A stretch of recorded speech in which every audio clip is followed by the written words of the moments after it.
يا رب بالمصطفى بلغ مقاصدنا واغفر لنا ما مضى يا واسع الكرم يا رب بالمصطفى بلغ مقاصدنا واغفر لنا ما مضى يا واسع الكرم محمد سيد الكونين والثقلين والفريقين من قرب ومن عجم يا ربي بالمصطفى بلغ مقاصدنا واغفر لنا ما مضى يا واسع الكرم محمد ذكره روح لأنفسنا محمد شكره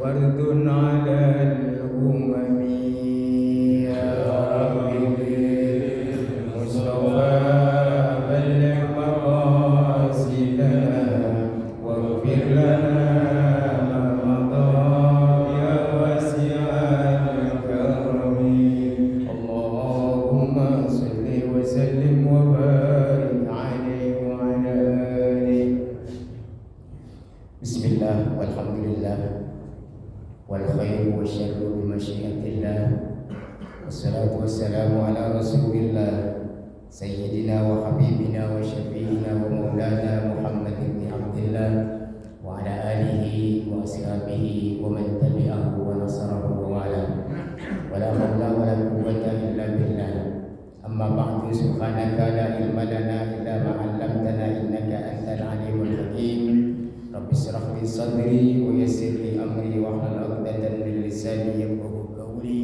اللهم فقهنا في الدين وافتح علينا فتوح العارفين واجعل أعمالنا خالصة لوجهك الكريم برحمتك يا أرحم الراحمين والحمد لله رب العالمين. Segenap pengurus Dewan Kemakmuran Masjid Al-Furqan yang saya hormati dan saya muliakan, para asatidz yang saya banggakan, khusus Akhirullah Ustaz Irwan, juga para jamaah hadirin dan hadirat, muslimin dan muslimat, jamaah majelis taklim Sabtu subuh, Minggu subuh di Masjid Al-Furqan ini yang saya hormati dan dimuliakan Allah Subhanahu wa taala. Puji dan syukur mari sama-sama kita panjatkan kehadirat Allah Subhanahu wa taala atas limpahan rahmat dan inayah serta taufik dan hidayahnya, sehingga pada kesempatan yang sangat berharga ini kita dapat memanfaatkan waktu untuk menggugurkan kewajiban kita, yaitu thalabul ilmi. Yang mudah-mudahan apa yang kita lakukan ini menjadi jalan untuk mendapatkan itu Allah Subhanahu wa taala, dan apa yang kita lakukan mendapatkan pahala dari Allah Subhanahu wa taala. Amin ya rabbal alamin. Selanjutnya salawat dan salam semoga selalu tercurah kepada junjungan kita Nabi besar Muhammad sallallahu alaihi wasallam, juga kepada para keluarga dan sahabatnya, para pengikut dan umatnya. Mudah-mudahan kita termasuk umat beliau yang akan mendapatkan syafaat usmahnya nanti yaumul qiyamah. Amin ya rabbal alamin. Hadirin kaum muslimin, jamaah yang dimuliakan Allah Subhanahu wa taala. Hari ini kita akan pelajari tentang qala ba'dul hukama, yang merupakan makalah dari Al-Maqalah As-Salih Ar-Arba'un, yaitu makalah yang ke-43, merupakan lanjutan dari bulan yang lain. Qala ba'dul hukama man i'tasama bihaqlihi dhalla wa man istaghna bimalihi qalla wa man azza bi makhluqin dalla. Jadi ada 3 perkataan hukama yang kita boleh jadikan ini adalah pedoman dalam hidup kita, yaitu agar kita termasuk bagian daripada orang-orang yang selalu mendapatkan bimbingan hidayah dari Allah Subhanahu wa taala. Di sini dijelaskan bahwa yang pertama mani atas sama biaqlihi dzalla. Mani atas sama barang siapa yang berpegang teguh. Yang atas sama yang atasimu. Ada ayat yang berbunyi tasimu bihablillahi jami'an wa la tafarraqu.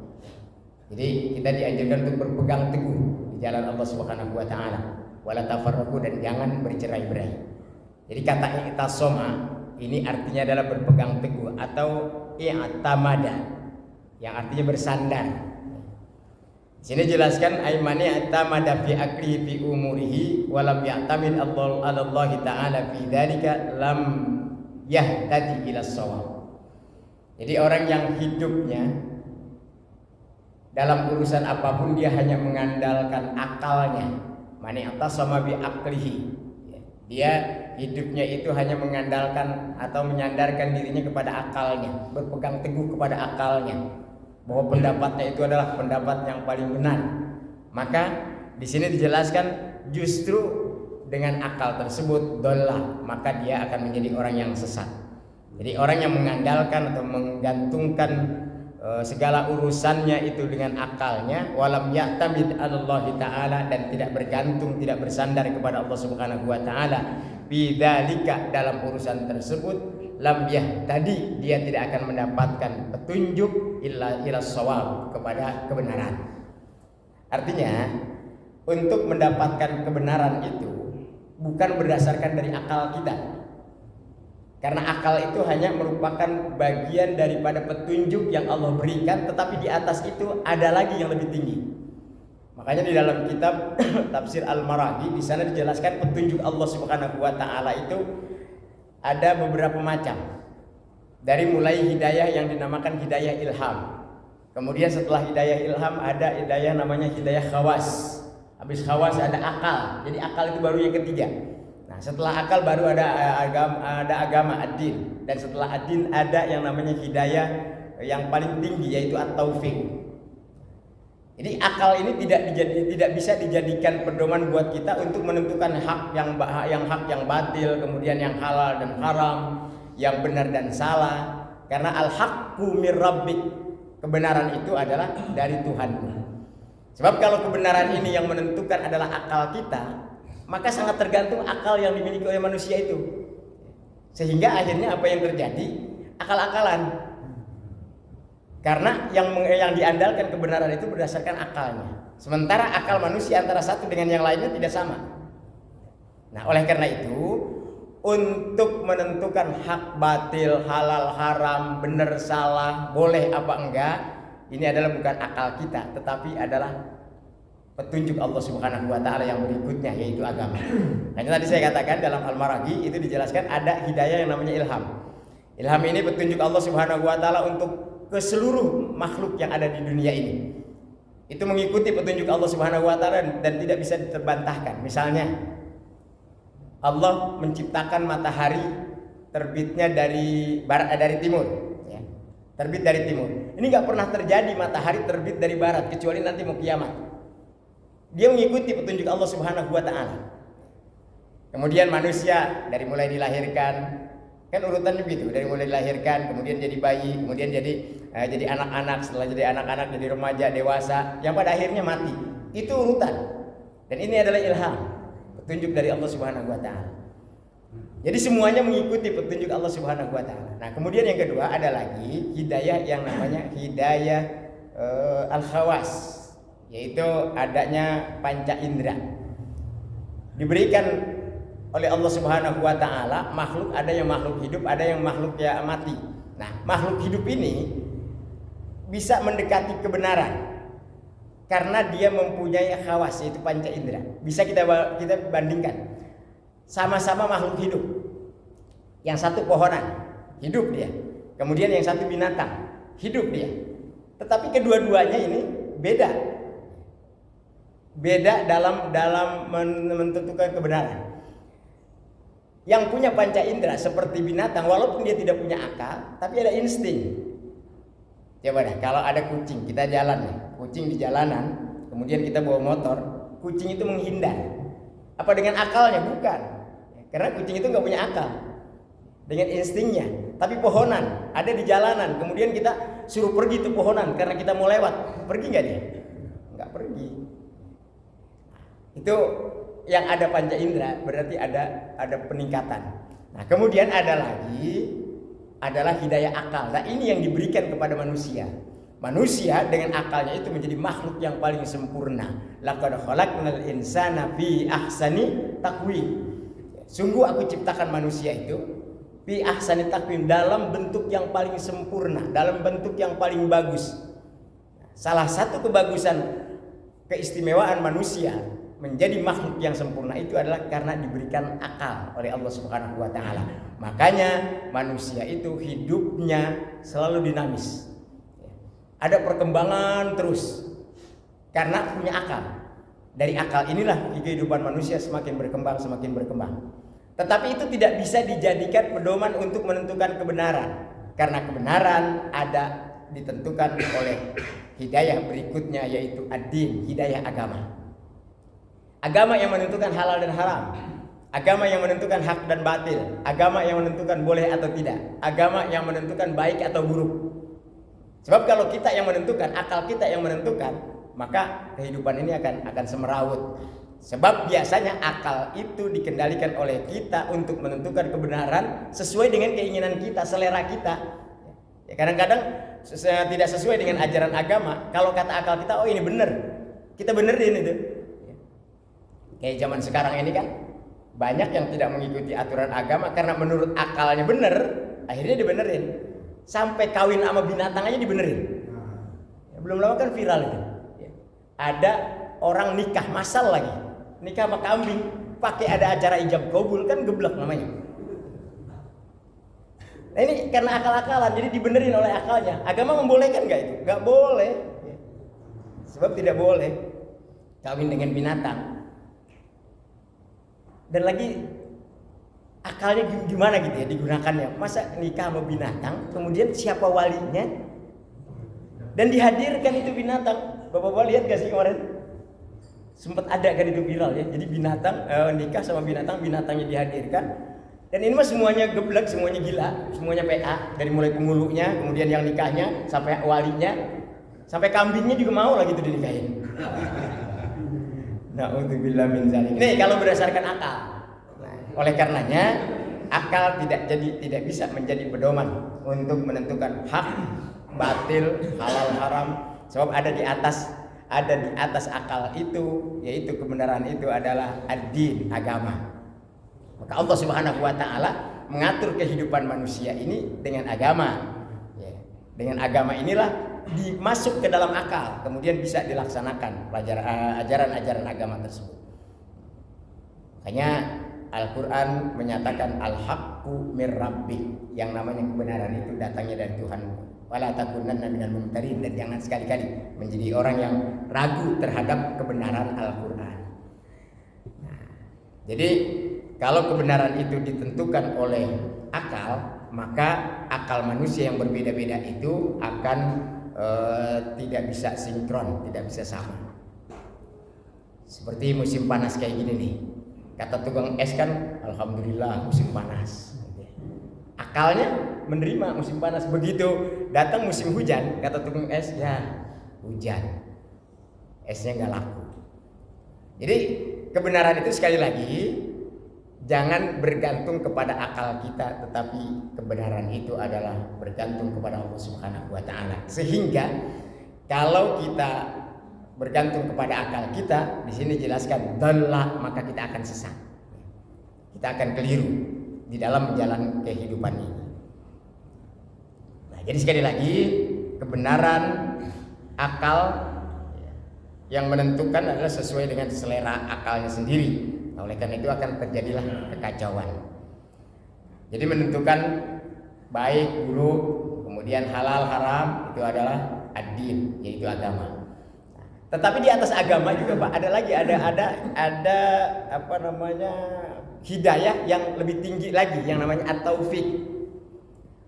Karena begini, walaupun ajaran agama itu sudah sempurna dan ajaran agama itu sudah menentukan hak dan batil, halal dan haram, boleh apa enggak, tetapi kadang-kadang ada orang yang tidak mengikuti petunjuk ini karena ada hidayah di atasnya, yaitu at-taufik, petunjuk dari Allah Subhanahu wa taala.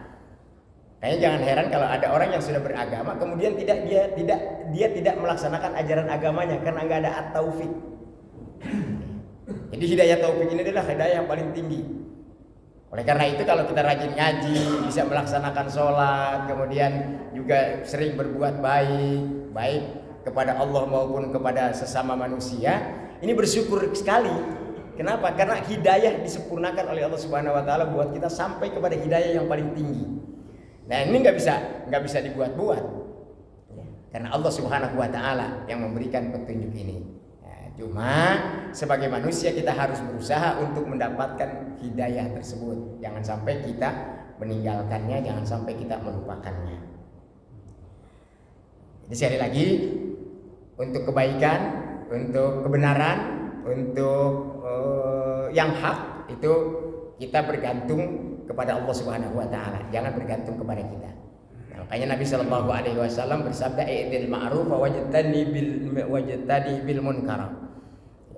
Kerjakan yang baik, kemudian tinggalkan yang munkar. Kerjakan yang baik tentu saja yang baik menurut Allah Subhanahu Wa Taala. Al-ma'ruf. Kebaikan itu di dalam bahasa Arab jenisnya banyak. Ada al-ma'ruf, kemudian ada lagi ya al-khair, ada lagi al-bir, kemudian ada lagi al-ihsan, ya. Ini semua maknanya kebaikan. Kebaikan yang diajarkan oleh agama, tetapi nilainya beda-beda. Ya. Kalau al-ma'ruf, kebaikan yang diperintahkan oleh Allah Subhanahu Wa Taala, seperti halnya Nabi mengajarkan i'til ma'rufa, kerjakan yang baik. Nah, kebaikan di sini adalah kebaikan yang bersifat umum, artinya semua orang mengakui kebaikan itu. Nah, dengan akalnya. Semua mengakui kebaikan itu. Baik dia orang Islam ataupun bukan, baik dia orang dewasa ataupun anak-anak, baik dia laki ataupun perempuan, kebaikan yang diakui oleh seluruhnya ini namanya ma'ruf. Contohnya berbagi kepada orang yang kesulitan, atau nyebrangin, ada orang buta misalnya nih, ya mau nyebrang gitu. Semua pasti orang akan terenyuh dan ada keinginan di dalam hatinya untuk nyebrangin orang buta tadi karena kasihan. Itu kebaikan yang namanya ma'ruf, diakui oleh semuanya. Baik dia beragama ataupun tidak, kecuali orang itu tidak punya hati nurani. Berbagi misalnya, ada orang sedang kesulitan. Nah, kemudian pasti di dalam hati orang yang punya hati, di dalam hati orang yang punya hati nurani itu ingin membantu. Cuma tinggal tergantung itunya, kemampuannya membantu tersebut. Tapi dalam hatinya pasti ada keinginan untuk membantu itu. Nah, inilah namanya kebaikan yang disebut al-ma'ruf. Jadi kebaikan yang sudah dikenal, diakui. Kata Arafah ya'rifu, ma'ruf itu dikenal, diketahui. Jadi diakui oleh semuanya. Termasuk orang-orang di luar agama Islam juga mengakui. Ya, kayak sedekah gitu. Orang di luar Islam itu mengakui yang namanya sedekah, bahasa mereka adalah berbagi. Pasti dengan berbagi itu ada kebalikannya untuk dibagi lagi oleh Yang Maha Kuasa. Itu dia meyakini itu. Saya pernah mendapatkan bantuan sumbangan satu mobil gitu ya, satu mobil bak waktu itu dari seorang Cina ya, yang non Muslim. Nah begitu saya tanya, kok bisa berbagi kepada orang Islam? Gitu. Apa dia bilang? Saya ngarep berkah. Jadi ternyata mereka juga kenal berkah, ngerti berkah. Gitu. Jadi dengan berbagi itu dia akan mendapatkan imbalan kebalikannya. Nah, inilah kebaikan yang dinamakan al-ma'ruf. Tapi ada lagi kebaikan yang namanya al-khair. Al-khair itu juga kebaikan. Kalau al-ma'ruf tadi kan seperti firman Allah Subhanahu Wa Taala, kuntum khairu ummatin ukhrijat linnas ta'muruna bil ma'ruf. Kamu adalah umat yang terbaik. Nah, kemudian umat yang terbaik itu adalah mengajak kepada kebaikan. Nah, kebaikan di sini secara umum. Tetapi ada lagi kebaikan itu bahasa Arabnya adalah al-khair. Seperti Allah berfirman, wal takum minkum ummatul yad'una ilal khair. Jadilah kamu umat yang mengajak pada kebaikan. Nah, kebaikan di sini adalah kebaikan yang al khair itu maknanya adalah kebaikan yang sudah mempunyai dan membutuhkan dalil. Contoh misalnya sholat. Menurut kita kebaikan bukan sholat. Kebaikan kan? Tetapi menurut orang Kristen kebaikan bukan? Bukan, tidak. Jadi tidak diakui kebaikan itu oleh orang lain. Kemudian kita ngaji kayak begini. Kalau orang lain kan yang tidak mengaku ini sebuah kebaikan, kita ngaji ini karena kebaikan, karena ingin mendapatkan kebaikan dari Allah Subhanahu wa taala, sebuah kebaikan yang ingin mendapatkan kebaikan. Makanya kita ngaji. Nah, karena kebaikannya sangat luar biasa. Di samping mendapatkan pahala 1000 rakaat orang sholat, kemudian nengokin orang sakit 1000 orang sakit, dan takziah 1000 jenazah.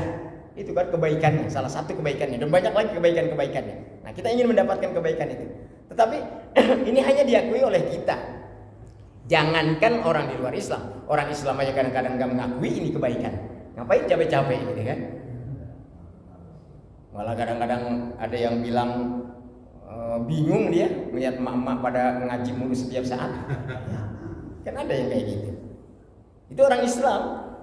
Kenapa? Karena hal yang seperti ini membutuhkan dalil. Nah, ada lagi kebaikan yang lebih tinggi nilainya, yaitu albirru. Dalam Al-Quran Allah firmankan, lan tanalul birra hatta tunfiku mimma tuhibbun. Nah, albir itu kebaikan, manakala kita laksanakan maka dia akan mendapatkan kebaikan yang sangat luar biasa.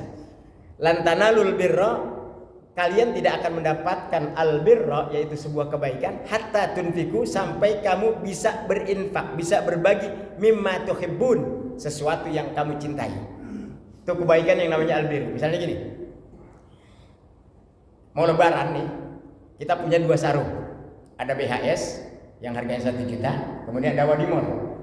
Wadimor harganya 100.000. Ada orang minta nih, kain di antara kain itu. Coba saya mau tanya sama bapak-bapak, kita ngasihnya yang BHS apa yang Wadimor? Wadimor yang kita kasih. Nah, kalau kita mampu mengasih yang itu, yang BHS-nya, itulah albir. Itulah kebaikan yang sangat luar biasa. Jadi sama-sama kebaikan tetapi mempunyai nilai yang berbeda. Sama-sama kebaikan tetapi mempunyai nilai yang lebih tinggi.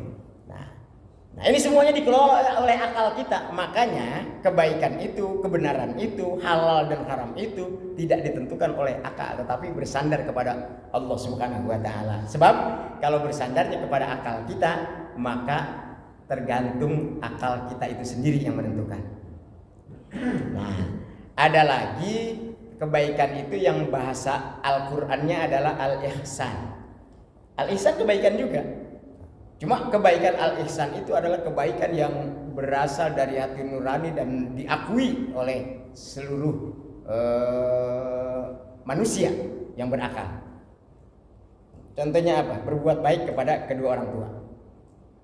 Berbuat baik kepada kedua orang tua, tidak ada satupun di dunia ini manusia yang tidak mengakui bahwa berbuat baik kepada orang tua itu adalah sebuah kebaikan. Semuanya pasti mengakui. Karena orang yang tidak berbuat baik kepada kedua orang tua adalah durhaka. Dan durhaka ini menurut Islam adalah sangat berbahaya, karena ridhollah fi ridhol walidain wa suhtullah fi suhtil walidain. Ya. Keridhaan Allah itu sangat tergantung kepada keridhaan orang tua. Ridhonya Allah, ridhonya orang tergantung orang tua. Dan murkanya Allah tergantung juga pada murkanya orang tua. Orang tua murka, maka Allah juga akan murka. Sehingga siapapun akan mengakui berbuat baik kepada orang tua ini adalah sebuah kebaikan, tapi kebaikan yang datang dari hati nurani. Makanya wa qada rabbuka alla ta'budu illa iyyah wa bil walidaini ihsana. Urutan yang kedua setelah kita menyembah Allah, kita diwajibkan oleh Allah Subhanahu wa taala alla ta'budu, tidak menyembah kepada siapapun illallah, kecuali Allah, ya. Dan urutan yang kedua adalah wa bil walidaini ihsana, kebaikan untuk kedua orang tua. Semua kebaikan-kebaikan ini, baik ma'ruf, kemudian khair, kemudian lagi ada al-birra, kemudian lagi ada al-ihsan, ini bisa kita lakukan hanya bersandar kepada Allah Subhanahu wa taala, bukan berdasarkan akalan manusia. Nah, oleh karena itu, kalau kita bersandar kepada akal kita sepinter apapun, maka akan dolah. Justru orang yang semakin pinter itu banyak yang sesat. Belakangan ini kan bisa kita buktikan. Man yatasama bi aqlihi dalla. Barang siapa yang berpegang teguh kepada akalnya, maka dia akan tersesat.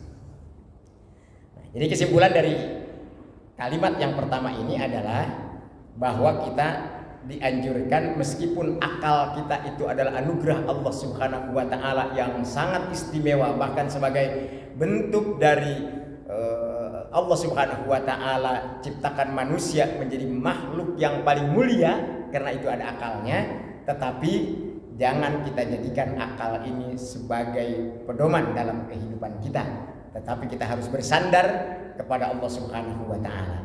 Karena kebenaran itu adalah datangnya dari Allah Subhanahu wa taala, bukan dari akal kita.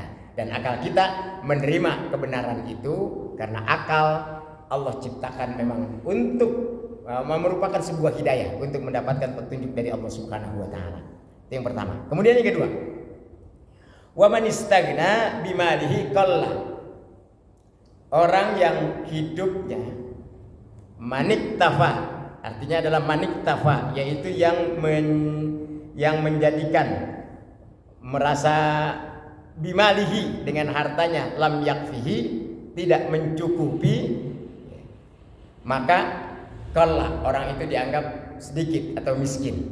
Maksudnya begini, orang yang menganggap dirinya selalu dalam kekurangan padahal dia sudah kaya, maka dia termasuk miskin. Walaupun jabatannya tinggi, walaupun kekayaan dan hartanya banyak, tetapi kan perilaku ini masih banyak. Gajinya udah gede, jabatannya juga udah tinggi, tapi masih kurang terus. Makanya jangan heran banyak korupsi, karena merasa kehidupannya kurang terus. Ada seorang pejabat yang ya udah pasti gajinya gede daripada anak buahnya, lebih besar. Tetapi masih ada aja yang malakin anak buahnya. Kan ada yang kayak gitu. Nah, dia lebih miskin daripada, ya kan logikanya begini, orang miskin itu kan orang yang minta-minta. Kalau pejabat minta kepada anak buahnya kan masih miskin namanya. Nah, oleh karena itu man istagna bimalihi qalla. Orang yang menganggap orang yang mencari kekayaan dengan hartanya itu adalah qalla, dia termasuk orang yang miskin. Makanya orang yang kaya itu adalah orang yang di dalam hatinya yang kaya, meskipun hartanya itu tidak punya, tetapi dia merasa bahagia aja, merasa senang aja. Tetapi kalau orang yang kehidupannya walaupun hartanya sudah banyak, tetapi masih mengemis terus, masih minta-minta terus, apalagi memintanya dengan cara paksa. Kan kalau atasan sama bawahan bisa dengan cara paksa. Lu kagak kasih, gua kagak tanda tanganin, kan gitu. Nah, ini apa yang terjadi? Dengan cara paksa dia minta kepada anak buahnya sendiri. Nah, ini orang miskin meskipun dia kekayaannya sangat luar biasa. Nah, oleh karena itu dalam kehidupan ini kita harus qanaah, menerima apa adanya dan tidak memaksakan kehendak kita. Kemudian yang ketiga, yang terakhir adalah waman azza bi makhluqin dzalla. Dan barang siapa yang memuliakan kemuliaannya itu bimakhlukin, tergantung kepada makhluk, dzalla, maka ia akan menjadi hina. Jadi artinya dalam kehidupan ini kemuliaan kita itu jangan bergantung, kita ingin mulia tapi jangan bergantung kepada orang lain, tapi kemuliaan itu adalah dianugerahkan oleh Allah Subhanahu wa taala. Dan pernah kita pelajari dalam konsep ini, Allah Subhanahu wa taala mengajarkan orang yang pengen hidupnya mulia adalah qiyamuhu bil lail, yaitu dengan salat malam. Insya Allah akan menjadi orang yang mulia. Wa izzuhu istighna'uhu anin nas. Dan kemuliaan itu juga jangan bergantung kepada manusia. Nah, seperti yang kita pelajari pada hari ini. Jadi waman azza bi makhluqin dzalla, orang yang mengharapkan kemuliaannya itu dari makhluk, dzalla, maka ia akan hina. Oleh karena itu kemuliaan itu kita minta datangnya dari Allah Subhanahu wa taala, tentu saja dengan cara banyak beribadah dan mendekatkan diri kepada Allah Subhanahu wa taala. Jamaah yang dimuliakan Allah Subhanahu wa taala, ini saja yang dapat saya sampaikan. Yang pertama karena dalam kondisi kurang sehat, kemudian yang kedua di masjid saya juga sedang ada acara subuh gabungan, maka saya mohon maaf agak singkat. Tetapi pada hari ini saya ingin menjawab pertanyaan siapa kemarin? Yang Bapak nanti Saya ingin menjawab pertanyaan Bapak yang kemarin. Kemarin di luar pengajian beliau bertanya di luar, ya. Ya, saya mungkin hari ini tidak ada pertanyaan lagi. Saya ingin menjawab pertanyaan ini. Nah, beliau bertanya, siapa namanya Pak? Pak Suno ya. Beliau bertanya, bolehkah sholat rawatib itu dikodokkan gitu ya? Nah, kemudian yang kedua, bolehkah mengkodok sholat di waktu yang dilarang seperti sholat ba'da asar atau ba'da subuh? Ya. Ini yang ingin saya jelaskan pada kesempatan ini berdasarkan pertanyaan kemarin. Karena memang mungkin banyak yang belum memahami tentang ini, dan kemarin saya sudah mendiskusikan ini dengan guru saya, Bapak Kiai Haji Dimyati Badri Zaman, ketika saya belajar sama beliau, dan ternyata di kitab beliau itu ada ya hadis-hadis yang terkait dengan ini. Jadi gini, kalau pertanyaankah bolehkah sholat rawatib dikodok? Saya ingin jelaskan dulu apa itu kodok. Kodok itu adalah sholat yang dikerjakan di luar waktunya. Itu namanya kodok. Jadi kalau kita sholat misalnya waktu maghrib kemudian sampai lewat tuh sudah isya, itu kodok. Dan ini hanya bisa terjadi di sholat fardu manakala ada penguzuran atau ada udzur syar'i yang dibolehkan. Yang menurut kitab Safinatun Najah, kitab fikih yang paling di bawah itu dijelaskan bahwa yang boleh meninggalkan sholat, udzurnya sholat berdasarkan syar'i ini cuma ada dua. Yang pertama adalah an-naum, yang kedua adalah an-nisyan. Jadi boleh kalau dalam keadaan tidur dan boleh dalam keadaan lupa. Kapan kodoknya? Ketika ingat langsung dia kodok. Ketika bangun langsung dia kodok. Subuh misalnya kesiangan, udah isyraq, kan udah nggak boleh sholat subuh itu. Tetapi karena bangunnya jam segitu kita sholat. Nah sholat yang seperti itulah namanya sholat kodok. Jadi sholat kodok. Kalau yang disengaja mah bukannya kodok. Kalau yang disengaja nggak ada halangan. Kan kalau dalam perjalanan kita nggak bisa sholat, dan itu malah ada rukhsah. Misalnya dalam perjalanan kita nggak bisa sholat nih, ya boleh digabung yang namanya jama'. Apalagi perjalanannya panjang, boleh dikosor dan boleh dijama'. Ini perbedaannya ya. Yang dimaksud dengan kodok itu adalah mengerjakan sholat di luar waktunya, tetapi dengan uzur yang dibenarkan tadi, yaitu dengan lupa, dengan lupa dan dengan tidur ya. Selain dari itu maka tidak dibenarkan kecuali kita bertobat kepada Allah Subhanahu wa taala. Tetapi untuk sholat sunat nih, bolehkah mengkodok sholat di waktu-waktu yang dilarang? Seperti sholat sunat rawatib misalnya. Nah, rawatib ini jangan dianggap enteng. Rawatib itu adalah sholat sunat qabliyah dan sholat sunat ba'diyah yang ada 12 rakaat. Ini termasuk dari rawatib muakkadah, yaitu yang sangat dikuatkan. Saking dikuatkannya sampai Nabi kalau ketinggalan dia kodok di sholat sunat rawatib ya. Dibolehkan mengkodok sholat sunat rawatib. Saking istimewanya itu. Kadang-kadang ini kita mengabaikan ya, sholat sunat ini mengabaikan. Padahal yang 12 rakaat itu 4 rakaat sebelum zuhur, 2 rakaat setelah zuhur, 2 rakaat setelah maghrib, 2 rakaat setelah isya, dan 2 rakaat setelah subuh. Ini adalah 2 rakaat sebelum subuh. Ini adalah rawatib muakkad yang jangan, kalau bisa diusahakan jangan sampai ditinggalkan. Adapun kalau kita tinggal, boleh saja mengkodoknya. Walaupun ada madhab lain seperti Hanafi dan Maliki, ini tidak membolehkannya. Tetapi berdasarkan hadis Rasul Shallallahu Alaihi Wasallam dari Aisyah radhiyallahu anna Nabi Shallallahu Alaihi Wasallam kana ida lam yusalli arba'an qabla dhuhri shalla min ba'diha. Jadi Nabi Shallallahu Alaihi Wasallam dari Siti Aisyah, ya, beliau itu kalau tidak sholat 4 rakaat sebelum zuhur, shallahunna ba'daha. Dia laksanakan sholat itu setelahnya. Jadi setelah zuhur digabung dengan ba'diyah zuhur. Ya, ini yang pertama.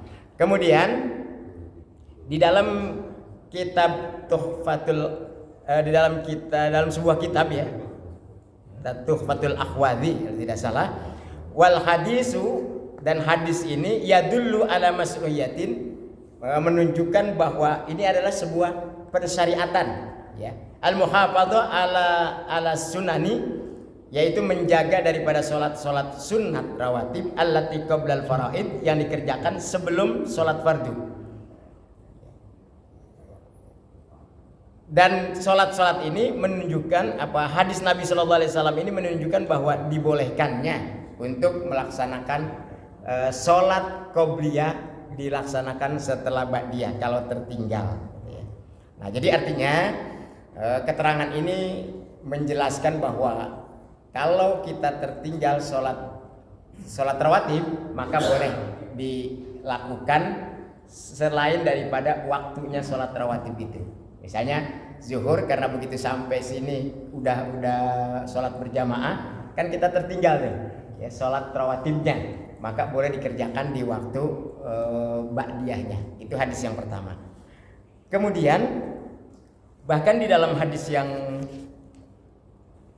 yang kedua ini dijelaskan bahwa Rasul Shallallahu Alaihi Wasallam itu pernah melaksanakan sholat subuh setelah matahari terbit. Nah, ini berdasarkan hadis beliau, malam yusolli rakaatainil fajri, fal yusolliha ba'da ma tatlu'us syams. Jadi kalau kita tidak sholat 2 rakaat sebelum fajar, ya, sedangkan itu sholat yang sangat muakkad, kemudian kita tertinggal, maka boleh dilaksanakan setelah fajar, artinya setelah syuruk. Tetapi bahkan ada lagi ketika dalam sebuah hadis, ya, ketika ada yang meninggalkan sholat qobla subuh, kemudian dia habis sholat subuh, Qais kalau tidak salah namanya, dia melaksanakan sholat qobliyah subuh itu setelah sholat subuh langsung, nggak nunggu isyraq, nggak nunggu matahari terbit. Ini kan sebetulnya waktu yang dilarang, Tetapi ketika dia laksanakan itu, Nabi nanya, kamu sholat apa? Sholat qobliyah subuh, karena tadi saya ketinggalan. Dan Nabi diem, nggak ngelarang. Dan kalau Nabi diem itu berarti membenarkan, ya. Karena dalam hadis itu ada sunnah qauliyah, ada sunnah qauliyah, ada sunnah fi'liyah, ada sunnah takririyah. Jadi hadis itu ada yang bersifat ucapan dari Nabi, kemudian ada yang bersifat pekerjaan yang dilakukan oleh Nabi sehingga sahabat-sahabat meniru, dan ada sunnah takririyah. Takririyah itulah yang ditentukan oleh Nabi Shallallahu Alaihi Wasallam dengan diamnya Nabi, berarti itu adalah boleh. Jadi ini kalau kita belajar hadis ada sunnah qauliyah, ada sunnah qauliyah, ada sunnah apalagi fi'liyah, dan ada sunnah takririyah. Sunnah qauliyah ucapan-ucapan yang disampaikan oleh Nabi Shallallahu Alaihi Wasallam. Kemudian kalau sunnah fi'liyah adalah sunnah yang langsung dikerjakan oleh Nabi. Seperti beliau mengatakan, "Shallu kama ra'aitumuni usolli", salatlah kamu seperti hanya aku salat. Nah, itu kan para sahabat niru salatnya Nabi. Nabi salat, begitulah salat. Jadi mengikuti baginda Nabi kita Muhammad sallallahu alaihi wasallam.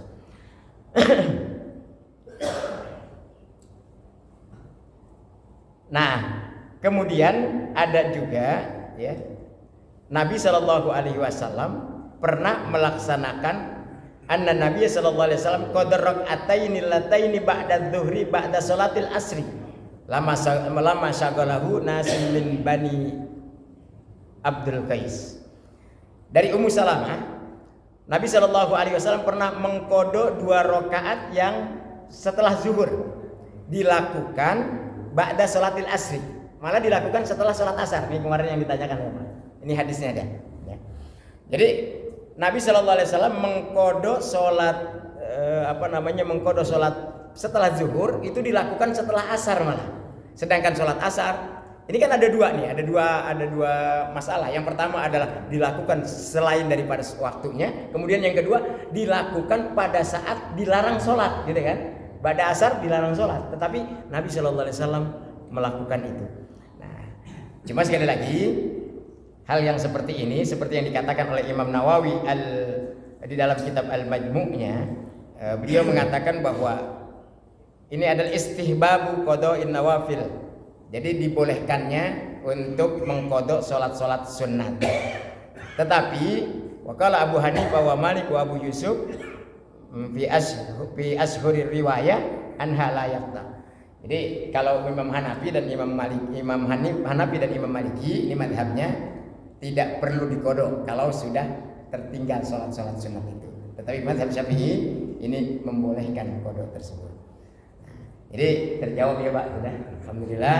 Mudah-mudahan kita bisa menambah wawasan, menambah pengetahuan sehingga ibadah kita semakin yakin dan semakin diberikan bimbingan oleh Allah Subhanahu wa taala. Amin ya rabbal alamin. Assalamualaikum warahmatullahi wabarakatuh. Waalaikumsalam.